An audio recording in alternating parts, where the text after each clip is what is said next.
Hola, bienvenidos a la séptima ya clase del seminario sobre interfaces sintácticas. Am, Séptima clase, como acabo de decir. Hoy vamos a estar discutiendo una aproximación particular al problema del foco en las lenguas naturales, que bueno, recibe el nombre que tienen en pantalla, semántica de alternativas. Además de semántica de alternativas, una versión bastante simplificada. Vamos a estar discutiendo un marco, si se quiere, da sentido a la semántica de alternativas en un contexto más discursivo y que toma varios supuestos de la semántica de alternativas y de alguna manera los extiende a, para dar cuenta del contexto comunicativo en el que se utilizan las oraciones que tienen determinadas marcaciones de foco. Y ese marco es lo que se denomina Question Under Discussion. Bien, vamos a estar discutiendo esas dos cosas hoy. Semántica de alternativas, una versión simplificada, y también Question Under Discussion. Bien, bueno, empecemos. Sé que la clase pasada estuvieron discutiendo acerca de la noción de presuposición con Matías Verdecchia, así que empecemos por ahí. Empecemos por proponer una definición muy simple de presuposición que va a ser la que tienen en uno. Bien, una presuposición es una proposición que hablante y oyente asumen como verdadera. Vamos a tomar las proposiciones como una unidad de significado que puede ser sujeta a una evaluación de verdadero o falso. Por ejemplo, si yo miro fuera y digo los árboles son verdes, eso puede ser verdadero o falso. Si miro el cielo y digo está nublado, eso puede ser verdadero o falso. Bien, y por tanto ambas oraciones que utilice son proposiciones en un sentido semántico. Una palabra aislada, como por ejemplo puede ser un adjetivo, verde, no es una proposición, ya que verde no es ni verdadero ni falso. Un objeto o una palabra que denote un objeto, por ejemplo, un tipo de objeto como mesa, tampoco puede ser una proposición porque tampoco puede decir si mesa es verdadero o falso. Bien, así que bueno, vamos a estar hablando de proposiciones que hablante y oyente comparten y que asumen como verdaderas en el proceso comunicativo. Bien, eso es una presuposición. Um, de manera, si se quiere, complementaria a la noción de presuposición, vamos a definir el foco como la porción que no está presupuesta en una oración. O sea, nosotros vamos a tener ciertas oraciones y algunas partes de esas oraciones pueden estar presupuestas, mientras que otras partes no van a estar presupuestas. Las partes no presupuestas vamos a denominarlas foco. Bien.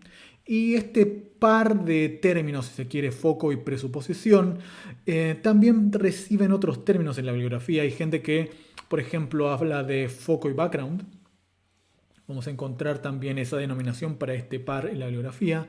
Y hay gente que en español habla de foco y fondo. Bien, en general, todos refieren básicamente con leves diferencias a las mismas nociones. Bien, así que no vamos a hacer ningún tipo de distinción terminológica en esta clase. Bien. Um, Miren las preguntas que tienen en tres. ¿Qué compró el vecino? ¿Qué hizo el vecino?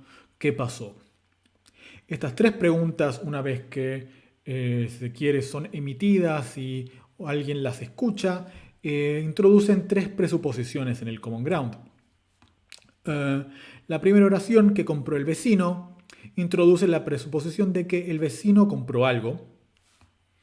La segunda pregunta, ¿qué hizo el vecino?, introduce la presuposición de que el vecino hizo algo. Y la tercera oración, ¿qué pasó?, introduce la presuposición de que pasó algo. Básicamente, en todos los casos, las preguntas introducen una presuposición que corresponde con la parte de la pregunta que no es un pronombre interrogativo. En las contrapartes declarativas que puse en 4, yo reemplacé los pronombres interrogativos en 3 por un pronombre indefinido.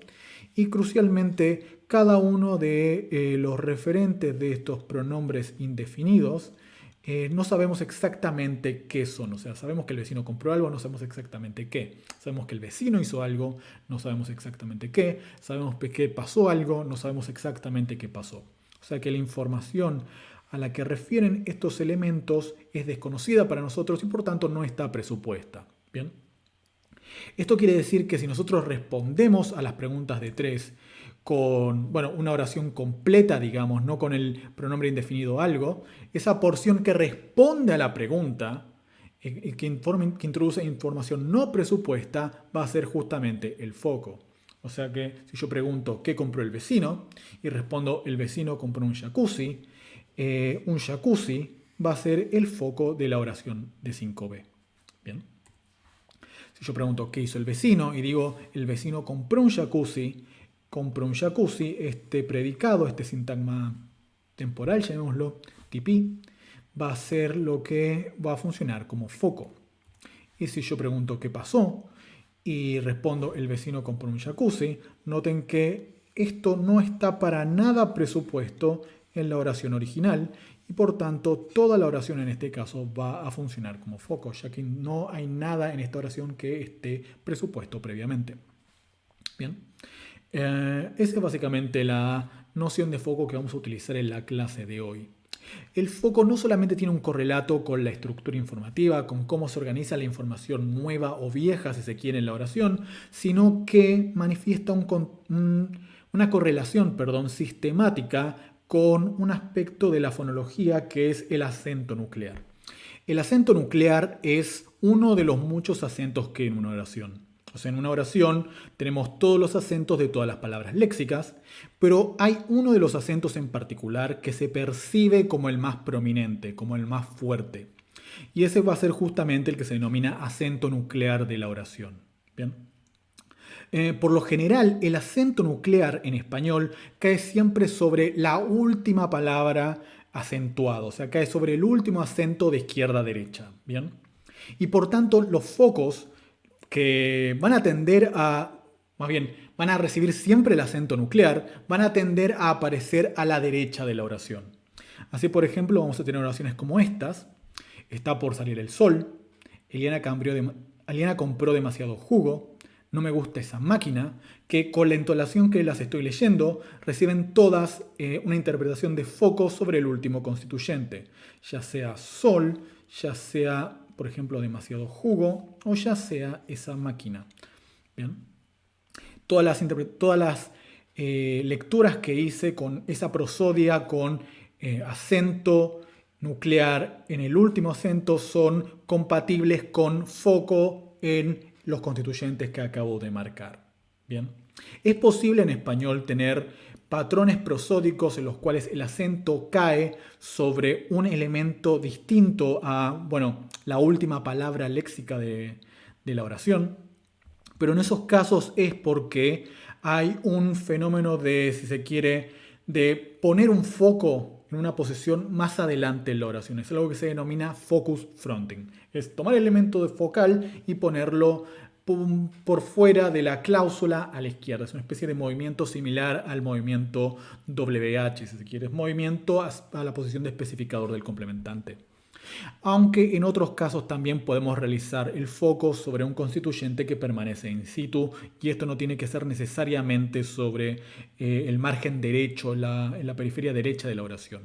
O sea, por ejemplo, en una oración como 9a podríamos asignar foco de manera diferente y podríamos decir algo así como está por salir el sol, en donde estamos haciendo foco sobre el verbo salir y eso se da en un contexto en el cual lo que no está presupuesto es justamente salir o donde estamos introduciendo como información nueva sobre un fondo, digamos, sobre un background que está presupuesto, el verbo salir. Bien, de todas maneras, eso es justamente lo que vamos a estar discutiendo en esta clase. Cómo funciona el foco, cómo elegimos, cómo sabemos cuál es el constituyente que funciona como foco.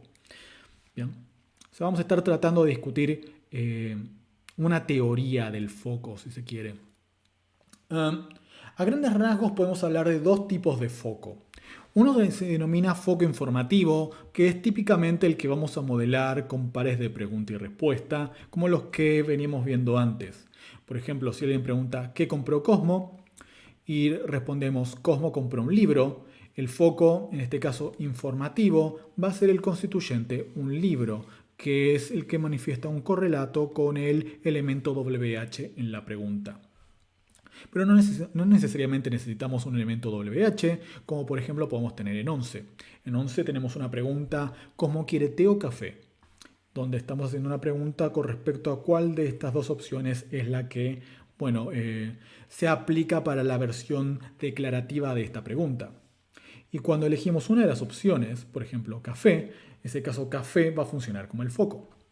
Bien. En ambos casos vamos a estar hablando de foco informativo y crucialmente el foco informativo lo vamos a contrastar, ¿verdad?, al foco contrastivo, que son casos en los cuales nosotros, por ejemplo, vamos a tener una oración declarativa como la de 12a, Cosmo compró 3 kilos de manzanas, y lo que hace el foco contrastivo es justamente establecer un contraste con respecto a esta oración antecedente. En 12b, por ejemplo, de alguna manera lo que hace el hablante B es corregir lo que dijo el hablante de 12a. O sea, 12a dice, Cosmo compró 3 kilos de manzanas, y 12b dice, no, Cosmo compró 3 kilos de duraznos, donde hay un contraste entre duraznos y manzanas, siendo el resto de la cláusula exactamente la misma. Cosmo compró 3 kilos de. Bien. Este tipo de contraste se denomina foco contrastivo. Y van a ser los dos tipos de foco que nos va a interesar discutir en la clase de hoy, y vamos a intentar explicar a qué se debe esta diferencia entre focos informativos y focos contrastivos que estamos viendo acá. Cómo es que los contextos en los cuales aparecen estos tipos de focos determina su interpretación, ya sea contrastiva o informativa, como en estos casos. Bien. La teoría general del foco que postula Ruth 8592 recibe el nombre de semántica de alternativas. Y básicamente la idea justamente es que el foco introduce alternativas. O sea que hay un elemento en una oración que funciona como el foco y lo que hace es justamente evocar la interpretación de que hay una serie de proposiciones alternativas a la proposición central de esa oración. Bien. Para discutir bien esto, vamos a retomar algunas de las nociones de Ruth. Básicamente lo que hace Ruth es decir que las oraciones tienen, si se quiere, dos tipos de significados principales. Uno es el valor semántico ordinario y otro es el valor semántico focal. El valor semántico ordinario es básicamente lo que dice la oración. Por ejemplo, si tenemos una oración como Juan compra fruta, el valor semántico ordinario de esa oración es que Juan compra fruta. El valor semántico focal, en cambio, va a depender del contexto y va a depender de cuál es el elemento que recibe la marcación de foco, cuál es el elemento que funciona como foco en este contexto. El valor semántico focal es básicamente lo que tenemos en 15, un conjunto de proposiciones alternativas que se obtiene al reemplazar el elemento focal por objetos del mismo tipo semántico. ¿Bien? Y así es como obtenemos las alternativas de las que veníamos hablando antes. Veamos un ejemplo. Supongan que tiene una oración como la de 16. Cosmo vio a Eliana. Y supongamos que esta oración, esto es como para darles un contexto y sepan que Eliana es el foco. Supongan que esta oración está respondiendo a una pregunta del tipo ¿a quién vio Cosmo? Donde a Eliana es el elemento que no está presupuesto y por tanto Eliana funciona como foco. La idea, de acuerdo con Ruth, es que el valor focal de esta oración, o sea, tenemos una oración, la de 16, que tiene un valor semántico ordinario. El valor semántico ordinario que se marca con estos corchetitos y con una O acá arriba, el valor semántico de la oración de 16, es exactamente lo que quiere decir 16, que Cosmo vio a Eliana. ¿Bien? Pero por otro lado vamos a tener el valor focal de 16, que también lo marcamos con los corchetitos y con una F para mostrar que estamos obteniendo el valor focal, justamente, es que Cosmo vio a una cierta entidad X, y ese es el valor focal. Básicamente que Cosmo vio un X tal que ese X es una entidad. Y lo que vamos a hacer es reemplazar esa variable X por, entidades que sean, por ejemplo, relevantes en el contexto. Así, por ejemplo, podríamos parafrasear el valor focal que tenemos acá, Cosmo vio a un X tal que X es una entidad, por Cosmo vio a un conjunto de alternativas que podría ser Eliana, Jorge, Gerardo, Timoteo, Francisco, Estela. ¿Bien? O sea, todos estos son posibles reemplazos para la variable X. Tener este conjunto de alternativas para reemplazar a X como tenemos en 18, es equivalente a tener un conjunto de proposiciones alternativas. O sea, si yo digo que Cosmo vio o a Eliana, o a Jorge, o a Gerardo, o a Timoteo, o a Francisco, o a Estela, es lo mismo que tener las alternativas Cosmo vio a Eliana, Cosmo vio a Jorge, Cosmo vio a Gerardo, Cosmo vio a Timoteo y Cosmo vio a Estela. Entonces, lo que nos da el valor focal es un conjunto de proposiciones alternativas. Alternativas al valor semántico ordinario de la oración, que era Cosmo vio a Eliana. Por supuesto, el valor semántico ordinario también es uno de los elementos que están dentro de la lista de alternativas, porque, bueno, una de las alternativas posibles para reemplazar X en este caso es justamente el nombre propio Eliana. Bien. Para ponerlo en términos muy simples, lo que hace el valor focal es reemplazar el elemento que se interpreta como foco por una variable X. Y esta variable X puede ser, bueno, algún individuo del mismo tipo que el foco. Si estamos hablando de personas, por ejemplo, vamos a poner ahí una persona. Si estamos hablando de cosas, vamos a poner ahí cosas. Si estamos hablando de locaciones, supongamos que tenemos foco sobre un sintagma preposicional locativo. Entonces va a estar eso con un conjunto de proposiciones alternativas en las cuales reemplazamos locaciones. Y así sucesivamente. ¿Bien? Ahora bien, veamos un ejemplo, el ejemplo de 21. Supongamos que tenemos un contexto en el cual Eliana, Cosmo y Jorge viven juntos y están discutiendo quién en un determinado mes, por ejemplo, pagó la luz. Finalmente, enojado, Cosmo exclama, con golpe y todo, la luz la pagué yo. Bien. Dice, la luz la pagué yo, con foco en yo, con acento nuclear en yo que aparece bien marcado al final de la oración. Esta interpretación, así cuando Cosmo dice la luz la pagué yo, quiere decir algo en particular. Esto quiere decir en particular que no fue Eliana quien pagó la luz y que no fue Jorge quien pagó la luz, que fue Cosmo quien pagó la luz. O sea, lo que está haciendo el foco en definitiva en este tipo de ejemplo es negar las proposiciones alternativas evocadas por el foco.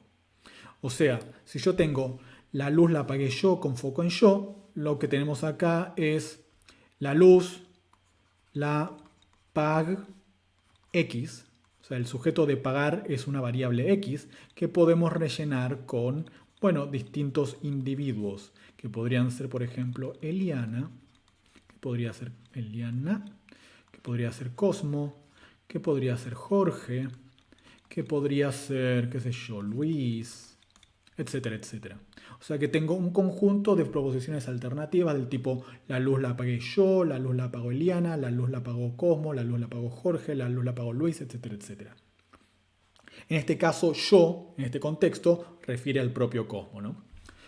Y lo que hace el foco en definitiva es transmitirnos la idea de que fue Cosmo, o sea, yo, en el ejemplo de 21, el que pagó la luz y no los demás. O sea, lo que hace el foco en definitiva es decirnos que esta es la opción que vale, mientras que el resto están negadas. Que no fue Eliana, que no fue Jorge, que no fue Luis, que fue únicamente Cosmo. O sea que es lo que hace el foco en definitiva.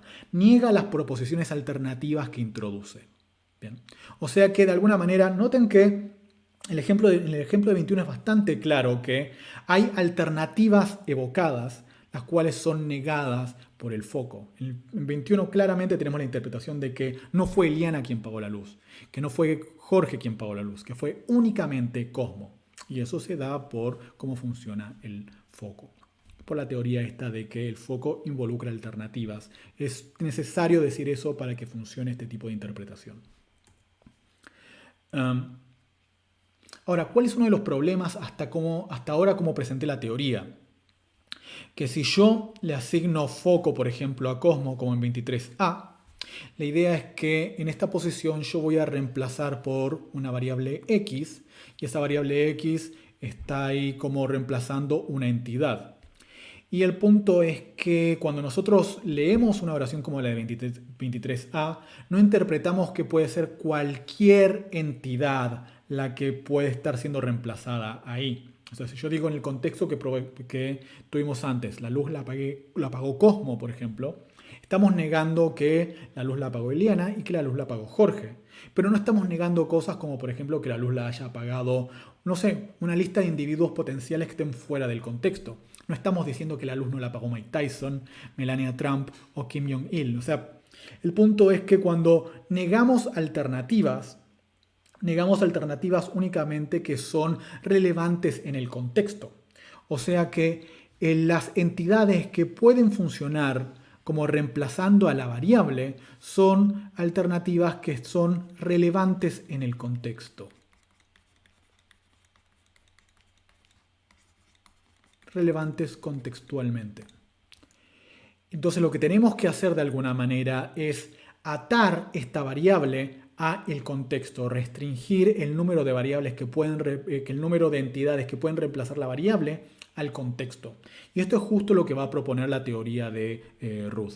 Ruth lo que va a decir es que va a haber un operador que él va a denominar squiggle, que se representa con este simbolito, que va a ser sensible al contexto, y lo que va a haber es una variable C ligada al operador, que en conjunto típicamente se diagraman así, y que en conjunto funcionan como una especie de pronombre ligado al contexto. Es como que la idea es que toda oración tiene en la forma lógica una suerte de elemento pronominal que apunta al contexto y que restringe los potenciales valores para reemplazar la variable del foco con información que es relevante al contexto. Bien. Y lo que hace Ruth es postular una regla de interpretación de foco, por ahora restringámosla al foco informativo, como la que tenemos en 24. O sea, sea phi un sintagma y c una variable oculta, phi squiggle c introduce la presuposición de que el contexto, de que c, entendido como una variable, como un pronombre que apunta al contexto, es un subconjunto del valor focal de phi, que contiene el valor semántico ordinario de phi y contiene también al menos otro elemento. Esto puede sonar complicado, pero en realidad les garantizo que es bastante simple, bastante transparente. El punto central por ahora es que lo que hace este elemento cuasi pronominal, squiggle c, es restringir el cálculo de las variables que nosotros vamos a, el cálculo de los elementos que pueden reemplazar la variable, al contexto en el cual se emite una determinada oración con foco. Bien, vayamos a ver un par de ejemplos. Tomen por ejemplo un contexto por ahora de manera muy abstracta en el cual son relevantes dos opciones. O que Cosmo vio a Eliana o que Cosmo vio a Jorge. Bien, por ahora ese es el contexto. Ya vamos a ver cómo obtenemos este contexto. Y supongan por ejemplo que en este contexto alguien dice Cosmo vio a Eliana. A nivel sintáctico lo que tenemos es la representación de 27. Tenemos una oración, Cosmo vio a Eliana, en donde Eliana se marca con foco. Y lo que tenemos es que la oración se combina con este elemento cuasi pronominal, squiggle c, y squiggle c lo que hace es se fija qué es lo que es relevante en el contexto, cuáles son las alternativas relevantes en el contexto para poder rellenar, si se quiere, nuestra fórmula Cosmo vio a X. Y dado que en el contexto es relevante si Cosmo vio a Eliana o si Cosmo vio a Jorge, X en este caso va a poder ser Eliana o Jorge. ¿Bien? Es justamente lo que habíamos dicho recién. Esto es una especie de pronombre invisible que se pega a la oración, que te restringe cuáles pueden ser los potenciales elementos que reemplacen a la variable que ocupa la posición del foco en la interpretación semántica focal. Bien, de acuerdo con la regla que introdujimos en 24, hay tres condiciones para que una oración como 26 funcione en un determinado contexto C.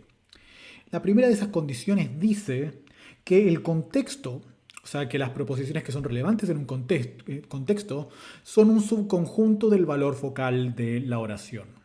Ahora, lo que vemos acá es que tenemos una oración cosmo-vio-eliana que tiene básicamente esta denotación como valor semántico focal, como vio un X tal que X es una entidad.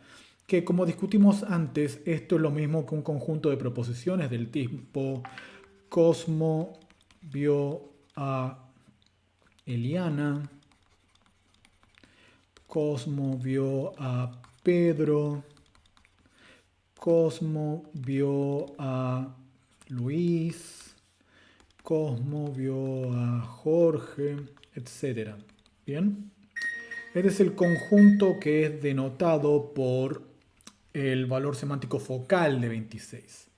Y lo que nosotros tenemos en nuestro contexto es que el contexto introduce dos opciones, Cosmo vio a Eliana y Cosmo vio a Jorge. El contexto está incluido en el valor focal de la oración, por tanto cumplimos con la condición de 1. Pasemos a la condición de 2, de acuerdo con la cual el significado, el valor semántico ordinario de la oración de 26, o sea, su significado literal, es un subconjunto del contexto. El significado literal de Cosmo vio a Eliana es Cosmo vio a Eliana. Y Cosmo vio a Eliana está contenido en el contexto, porque como dijimos, en el contexto hay relevantes dos alternativas, Cosmo vio a Eliana y Cosmo vio a Jorge. Por tanto, cumplimos también la segunda condición. La tercera condición es que el contexto tenga al menos otro elemento además del valor semántico ordinario. O sea, tiene que haber al menos alguna otra proposición que sea relevante en el contexto, además del valor semántico ordinario de la oración que estamos introduciendo. Valor semántico de Cosmo vio a Eliana, como dijimos, es Cosmo vio a Eliana. Y en el contexto además tenemos la opción de Cosmo vio a Jorge. Por tanto, tenemos una opción más, tenemos un elemento más en ese contexto, en el conjunto que determina el contexto. Por tanto, cumplimos también la tercera condición. Y por tanto, la oración de 26 es adecuada en ese contexto imaginario que habíamos armado antes de... ¿dónde estás? El contexto de 25, donde teníamos dos opciones relevantes, Cosmo vio a Eliana y Cosmo vio a Jorge. Bien. Veamos ahora unos contextos un poco menos imaginarios, un poco más, digamos, lingüísticamente reales. Lo que vimos al principio de la clase es que hay una correlación sistemática entre pregunta y la posición del foco. Básicamente, una pregunta como 28a, ¿qué compró Cosmo?, presupone que Cosmo compró algo y no sabemos exactamente qué. En la respuesta a esta pregunta tenemos, aquello que no está presupuesto, que responde a la pregunta en definitiva, que en este caso es un libro. Cosmo compró un libro. Y la respuesta que tenemos acá en 28p, esta respuesta es adecuada a la pregunta de 28a. Sin embargo, la respuesta que tenemos acá en el segundo b no parece ser adecuada a la pregunta de 28a. Si alguien nos pregunta ¿qué compró Cosmo?, una respuesta del tipo Cosmo compró un auto, con foco en Cosmo, con acento nuclear en Cosmo, es rara. Así que tenemos que explicar eso, tenemos que ver si la teoría de Ruth nos permite explicar esta correlación entre pregunta y respuesta.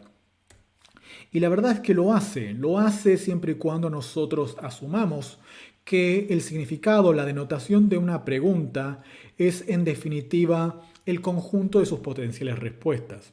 O sea, el significado de una pregunta como ¿qué compró Cosmo? Va a ser el conjunto de proposiciones que responden a esa pregunta. O sea, que van a ser cosas como Cosmo compró un libro, Cosmo compró un auto, Cosmo compró un destornillador. Bien.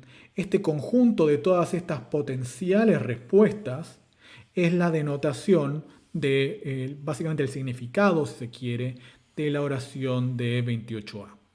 Bien. Vamos a asumir eso y a partir de esto vamos a ver cómo estas dos oraciones son compatibles entre sí, cómo esta primera respuesta de 28b es compatible con la pregunta, sin embargo la segunda es incompatible con esa pregunta. Bien. Bien, vamos al primer caso, el caso que es compatible, al caso donde tenemos foco sobre el constituyente libro. Cosmo compró un libro y tenemos que nuestro contexto es la pregunta que compró Cosmo, que introduce como denotación la lista de proposiciones que responden a esa pregunta. Bien. O sea que básicamente lo que va a hacer nuestro elemento cuasi pronominal squiggle C es apuntar a este conjunto de proposiciones y anclarlo como contexto relevante para nuestra oración Cosmo compró un libro. Bien, eso es lo que hace ese elemento. Y la idea es que nosotros vamos a poder ver a partir de la regla de interpretación de foco en 24, a partir de las tres condiciones que discutimos recién, cómo es que esta oración es compatible con el contexto que determina la pregunta que compró Cosmo. Veamos cómo funciona esto. Son las mismas tres condiciones que discutimos recién. Primero, el contexto, o sea, la pregunta, tiene que ser un subconjunto del valor focal de la respuesta. Tenemos que la respuesta es Cosmo compró un libro y con foco el libro, lo que determina un valor focal como el que tenemos acá. Cosmo compró un X tal que X es una entidad. Esto, como discutimos, es equivalente a decir que Cosmo compró un libro, compró un L, Cosmo compró un auto, Cosmo compró un televisor, etcétera, etcétera. Cosmo compró un X, ¿bien? Y por el otro lado lo que tenemos es la pregunta ¿qué compró Cosmo? Que dijimos que significa básicamente el conjunto de sus potenciales respuestas. O sea que significa también que Cosmo compró un libro, que Cosmo compró un auto, que Cosmo compró un televisor. Básicamente lo que tenemos acá son dos conjuntos iguales. Y estos dos conjuntos iguales están en relación de inclusión. Un conjunto que es idéntico a otro está incluido en ese otro conjunto. Por tanto, se cumple la relación de inclusión que tenemos como primera condición entre el contexto y el valor focal de la respuesta. Vayamos a la segunda condición, que es que el valor semántico ordinario de la oración sea un subconjunto de C. Y el valor semántico ordinario de 28b es el significado literal de 28b, Cosmo compró un libro. Y la proposición Cosmo compró un libro está incluido en el conjunto de potenciales respuestas a la pregunta ¿qué compró Cosmo? Por tanto, se cumple también la segunda condición. Tercera condición. El contexto tiene que contener al menos otro elemento además del valor semántico ordinario. Y bueno, dijimos que el contexto contiene el valor semántico ordinario, lo dijimos recién acá, y además contiene otra cantidad de proposiciones alternativas con respecto a potenciales cosas que podría haber comprado Cosmo. O sea que la tercera condición también se cumple y que por tanto la oración que teníamos en 28b es una respuesta adecuada a la pregunta de 28a. Veamos qué pasa con el otro caso en el que teníamos foco sobre el sujeto. Cosmo compró un libro. Básicamente en el mismo contexto, en un contexto en el cual alguien pregunta ¿qué compró Cosmo? Tenemos que fijarnos nuevamente si la regla de interpretación de foco en 24, es decir, las tres condiciones que introduce esa regla, se cumplen en esta situación que tenemos en 32. Vamos a evaluar una por una las condiciones. Y lo que primero tenemos es que la primera condición, que el contexto sea un subconjunto del valor focal de esa oración, no se cumple. ¿Por qué no se cumple? Porque la oración es Cosmo compró un libro, con foco en Cosmo. O sea que la oración tiene una forma como esta, donde X tal que X es una entidad, compró un libro. O sea que esto apunta a un conjunto de proposiciones del tipo Cosmo compró un libro, o Juan compró un libro, o Pedro compró un libro, o María compró un libro, y así sucesivamente. Y crucialmente, nuestra pregunta, la que determina nuestro contexto, tiene proposiciones del tipo Cosmo compró X, donde X puede ser un libro, un auto, un televisor, etcétera, etcétera. Y crucialmente, el conjunto que determina esta formulita no está incluido en el conjunto de Cosmo compró un libro, Juan compró un libro, Pedro compró un libro, María compró un libro. O sea que la primera condición de que el contexto esté incluido en el valor focal de la respuesta no se cumple. Las otras condiciones se van a cumplir en este caso, pero el hecho de que no se cumpla la primera condición ya determina que la respuesta que teníamos en 28C, Cosmo compró un libro, no sea una respuesta adecuada a la pregunta ¿qué compró Cosmo? Bien. Ahí tenemos una pequeña explicación de por qué hay una correlación entre la pregunta y la respuesta, por qué exactamente el elemento que funciona como, como elemento interrogativo en la pregunta tiene que ser reemplazado en la respuesta por el elemento focal. Porque si no, porque de otra manera no cumplís con las condiciones de foco, o sea, no, tu respuesta no es compatible con la pregunta. Bien, veamos qué sucede con el foco contrastivo. Hasta ahora venimos dando cuenta del foco informativo a partir de la regla de 24, donde introdujimos las tres condiciones que venimos discutiendo hasta ahora. Pero ¿podemos utilizar la regla de 24 para dar cuenta de escenarios de foco contrastivo como los que tenemos en 12? Y la respuesta a priori es no. Porque, tenemos un problema obvio con respecto a las condiciones que venimos discutiendo. Y es que la oración que funciona como contexto, la oración de 12a, no contiene el valor semántico ordinario de la oración de 12b. O sea, la oración de 12b dice Cosmo compró 3 kilos de duraznos como valor semántico ordinario, y ese valor semántico ordinario no está incluido en la denotación de 12a. Entonces lo que vamos a tener que hacer es, de alguna manera, modificar la regla de 24 para que capture también casos de foco contrastivo. Y de hecho la modificación que vamos a aplicar es una simplificación.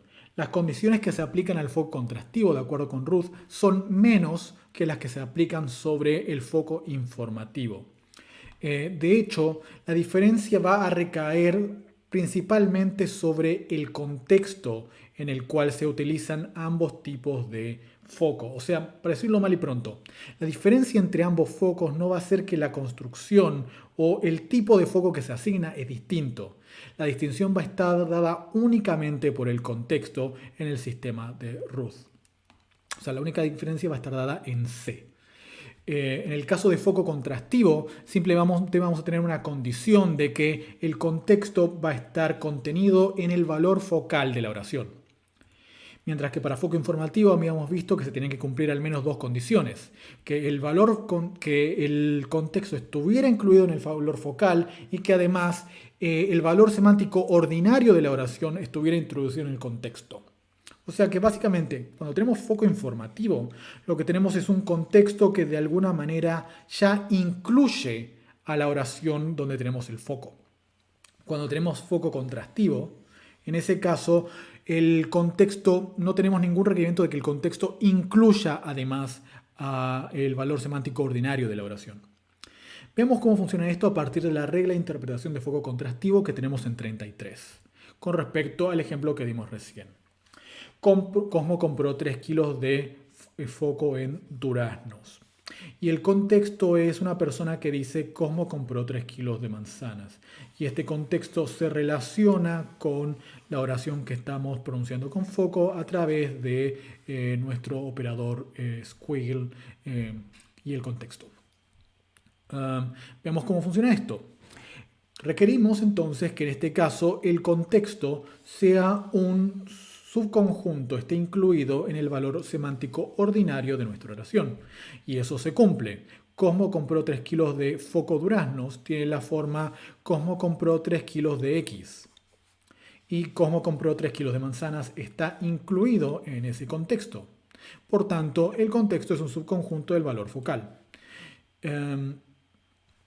Lo que no se cumple en este caso es que el valor semántico ordinario de la oración esté incluido en el contexto.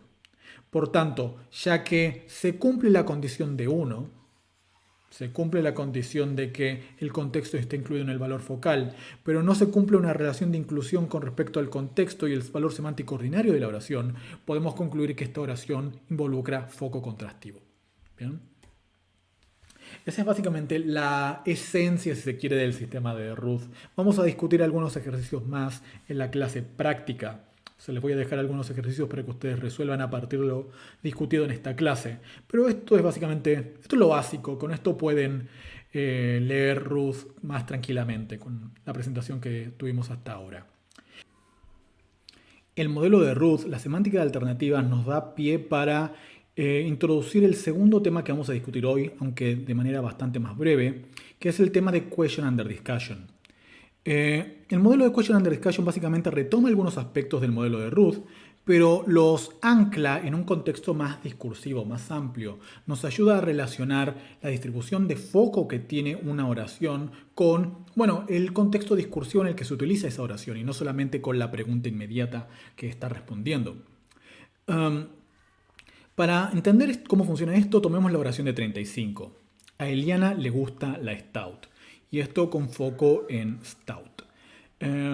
Por lo que ya estuvimos discutiendo por la idea de correlación pregunta-respuesta, sabemos que esta oración está respondiendo a una pregunta similar a la que tenemos en 36.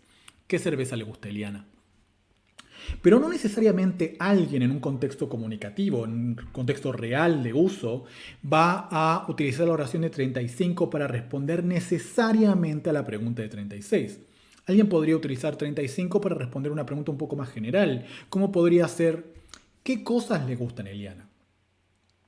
Noten además que esta pregunta, si bien esta pregunta responde, si bien la respuesta de 35 responde a la pregunta de 37, de alguna manera la pregunta de 36 también abona a la pregunta de 37. O sea, cuando nosotros preguntamos qué cosa le gusta a Eliana, podremos aplicar una estrategia para responder a esta pregunta que es, bueno, primero respondo la pregunta de qué cervezas le gustan, luego respondo la pregunta de qué comidas le gustan, luego respondo la pregunta de qué películas le gustan, etcétera, etcétera. O sea que de alguna manera podríamos pensar que esta pregunta de alguna manera engloba a la pregunta que tenemos en 36. Y al mismo tiempo podríamos suponer que hay una pregunta incluso más grande que engloba a la pregunta de 37. Una pregunta que podría ser 38. ¿Cómo es Eliana? O sea, nosotros queremos saber cómo es Eliana y una de las muchas cosas que podemos, una de las muchas preguntas que podríamos empezar a responder para saber cómo es Eliana es, bueno, ¿qué cosas le gustan a Eliana? Dentro de esta gran pregunta de qué cosas le gustan a Eliana, podríamos a su vez empezar por responder la pregunta de qué cervezas le gustan a Eliana. Y todo esto podría resolverse, esta pregunta en particular, podría resolverse a partir de la oración que tenemos en 35. De alguna manera la oración que tenemos en 35 responde a la pregunta que tenemos en 36, pero parcialmente también nos dice algo con respecto a la respuesta de 37 y a la respuesta de 38. Bien. O sea, hay una relación jerárquica entre las preguntas y no necesariamente esta pregunta va a ser solamente adecuada para la pregunta más inmediata. Esta respuesta de 35 no va a ser necesariamente adecuada únicamente para la pregunta de 36. Bien. Burin captura esta relación, si se quiere, de jerarquía entre las preguntas a partir de lo que él denomina árboles discursivos. Y la idea es básicamente que nosotros podemos tener una determinada oración que en principio responde a una determinada pregunta, pero que esa pregunta a su vez está abonando a un tema mayor y ese tema mayor a su vez abona indirectamente a lo que podríamos denominar la gran pregunta. Una pregunta que podemos parafrasear en términos de cómo son las cosas. La idea es que los hablantes comunicamos información y esta información que comunicamos, bueno, nos ayuda a entender básicamente cómo funciona el mundo, cómo es la realidad. Esa es la gran pregunta, la pregunta que de alguna manera engloba todo aquello comunicable en términos lingüísticos. Y cada uno de los intercambios lingüísticos que nosotros tenemos es una instanciación de una subpregunta que de manera muy indirecta, a través de una serie de preguntas cada vez mayores, abona a la gran pregunta. Bien, esa es de alguna manera la filosofía del modelo de Question Under Discussion. Pero más allá de esta filosofía, digamos, vamos a ver que hay aplicaciones bastante estrictas, bastante predictivas, explícitas, que nos van a permitir hacer predicciones justamente sobre conjuntos de datos gramaticales y por eso es que estamos introduciendo la teoría. Bien, veamos un poco cómo funciona. Volvamos al par de oraciones que teníamos antes. A Eliana le gusta el stout, ¿qué cerveza le gusta a Eliana? Y lo que dijimos de alguna manera es que esta oración de 35 responde de forma muy directa a la oración de 36, básicamente porque en términos de Ruth, lo que tenemos es una relación de inclusión entre la pregunta de 36 y la oración con foco de 35. La pregunta de 36 introduce un conjunto de proposiciones que funcionan como sus potenciales respuestas, que en definitiva son un subconjunto del valor focal de la oración de 35. Básicamente lo que tenemos acá. Cuando tenemos esa relación entre una pregunta y una oración, vamos a estar hablando de una question under discussion inmediata. La idea es que una question and discussion inmediata es la pregunta implícita o explícita que determina la posición del foco en una oración. Por ejemplo, supongan que están con un amigo en un colectivo y están viajando y el colectivo llega inusualmente rápido a donde iban. Y en ese contexto, sin que nadie diga nada, ustedes pueden decir algo así como: llegamos rapidísimo hoy. Sí, llegamos rapidísimo. Dejémoslo en llegamos rapidísimo, porque se oye sospechoso. Llegamos rapidísimo, con foco en rapidísimo. Vamos a ponerlo acá. Llegamos rapidísimo.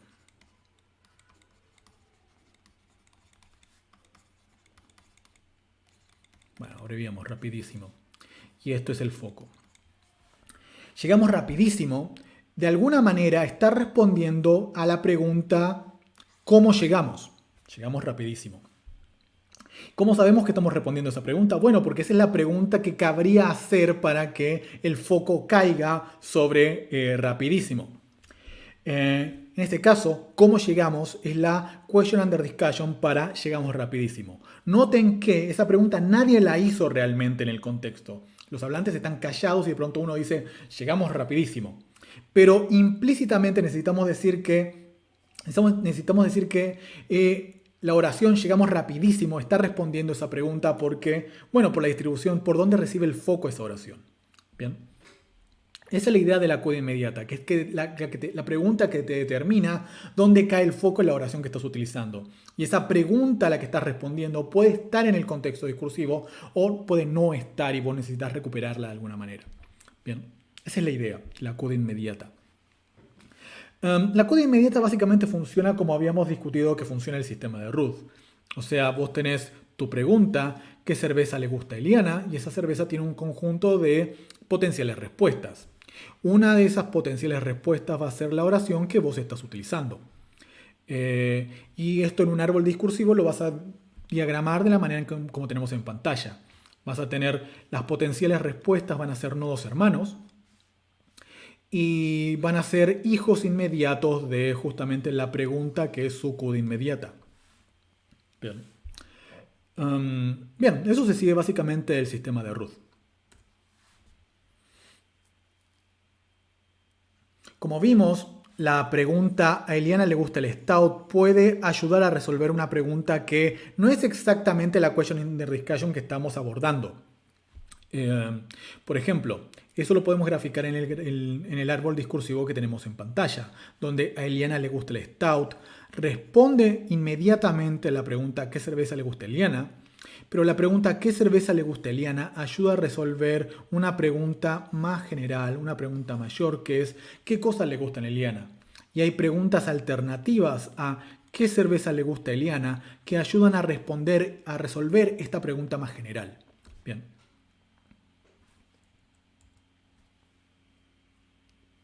Esto no implica que una oración esté atada siempre al mismo contexto. Una pregunta siempre está atada a su CUD inmediata, pero las CUDs más generales a las que puede ayudar a resolver no van a ser siempre las mismas. Y esto es justamente por la naturaleza cambiante del discurso. Por ejemplo, en este caso, a Eliana le gusta el stout. Responde inmediatamente a la misma pregunta de antes, ¿qué cerveza le gusta a Eliana? Pero en este caso la pregunta ¿qué cerveza le gusta a Eliana? Está abonando a responder una pregunta más general distinta a la anterior, que puede ser en este caso ¿qué cerveza le gusta a cada una de nosotros? Pues supongamos que estamos en una conversación, estamos preguntando ¿qué cerveza le gusta a cada uno de nosotros? Y alguien dice, bueno, a Eliana le gusta el stout. Esa oración ayuda a responder la pregunta más general: ¿qué cerveza le gusta a cada uno de nosotros? Y lo hace de forma indirecta, asumiendo que hay una CUD inmediata que no está siendo puesta explícita en el contexto, que es ¿qué cerveza le gusta a Eliana? Esta oración ¿qué cerveza le gusta a Eliana? Es la que me ayuda a explicar a mí cómo es que tengo foco sobre el constituyente Stout. Bien. A su vez, hay preguntas alternativas a esta pregunta que yo estoy respondiendo con mi pregunta, que podrían ser, por ejemplo, ¿qué cerveza le gusta a otra persona en el contexto? ¿Qué cerveza le gusta a Cosmo? Y como respuesta a esta pregunta más general, ¿qué cerveza le gusta a cada uno de nosotros? También podríamos utilizar este tipo de oraciones, a cómo le gusta la IPA. Esta oración también nos permite resolver la pregunta más general. Bien. Ahora, este modelo lo que nos va a permitir poner de forma muy explícita es cómo ciertas oraciones son relevantes en un cierto contexto. Tomemos la definición de relevancia de un manual de semántica clásico de Leach 83. Un enunciado E es relevante a una situación de habla si E contribuye al objetivo comunicativo del hablante o del oyente. Bien. Veamos un par de ejemplos. Supongan que alguien pregunta ¿qué tal estuvo el recital? Y obtienen la respuesta: el cantante vomitó en el escenario.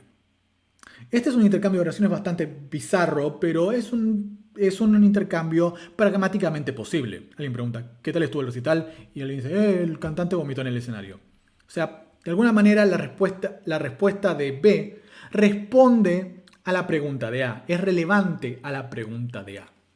Y esto no sucede en todos los casos, al menos hipotéticos, que podemos imaginar. Por ejemplo, tomen 42. Alguien pregunta ¿qué tal estuvo el recital? Y 42B responde hay que ponerle sal al agua de los fideos. Esa respuesta sí que no tiene nada que ver con el tema en discusión y, bueno, la consideramos una respuesta pragmáticamente infeliz. Podemos utilizar el modelo de Question Under Discussion justamente para modelar cómo funciona esta infelicidad de 42B. Porque lo que podemos decir con respecto a la oración de 41, al intercambio de 41, es que lo que tenemos es una oración: el cantante vomitó en el escenario, que responde inmediatamente a una determinada, question under discussion inmediata, que a su vez abona a otra pregunta, que a su vez abona a otra pregunta, y que así sucesivamente podemos llegar a responder la pregunta de ¿qué tal estuvo el recital? En este caso particular, por ejemplo, la pregunta que nos interesa es ¿qué tal estuvo el recital?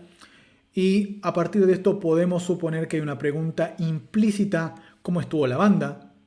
A pesar de esto podemos suponer que hay una pregunta un poco más específica: ¿cómo estuvo el cantante? A partir de esa podemos suponer una pregunta un poco más específica como ¿qué hizo el cantante? Y ahí es donde nuestra oración, el cantante vomitó en el escenario, adquiere su valor de foco sobre el predicado vomitó en el escenario. ¿Okay? Hay una secuencia de preguntas que están siendo respondidas. O sea, mi oración responde una pregunta que ayuda a responder una pregunta más general, que ayuda a responder una pregunta más general, y así llego a responder al menos parcialmente la pregunta de ¿qué tal estuvo el recital? ¿Bien? O sea, hay una cadena de preguntas que lógicamente se siguen una de otra, que me ayuda a resolver la pregunta general que me está haciendo el hablante. En el caso que resulta inadecuado, infeliz la respuesta, no hay cadena posible de preguntas que me conecte ¿qué tal estuvo el recital? A ¿hay que ponerle sal al agua? O ¿a qué hay que ponerle sal? Que es la pregunta que en este caso me ayuda a explicar cómo es que la oración hay que ponerle sal al agua de los fideos adquiere su foco sobre el constituyente al agua de los fideos. Bien. No hay manera de conectar esta pregunta con la pregunta ¿qué tal estuvo el recital? No hay secuencia de preguntas tal que yo pueda implícitamente estar respondiendo para responder la pregunta ¿qué tal estuvo el recital? Al menos de manera parcial. Bien. Esa es la intuición que hay en el modelo de Question Under Discussion, y es como una pregunta, una determinada oración que nosotros utilizamos, se predice que puede ser aceptable o inaceptable dependiendo de cuál es la conversación o el tema o la pregunta general que estamos intentando resolver. Va a haber oraciones que van a ser adecuadas a un determinado contexto porque va a haber una secuencia de preguntas que me ayudan a conectar el tema general con la oración que acabo de emitir. Cuando la oración que acabo de emitir no pueda ser conectada con la pregunta, con el tema general, a través de una secuencia de preguntas, mi oración va a ser lisa y llanamente infeliz dado ese contexto. Bien, esa es la idea general. Bien, eso sería todo por la clase de hoy. Veamos las conclusiones para ir cerrando.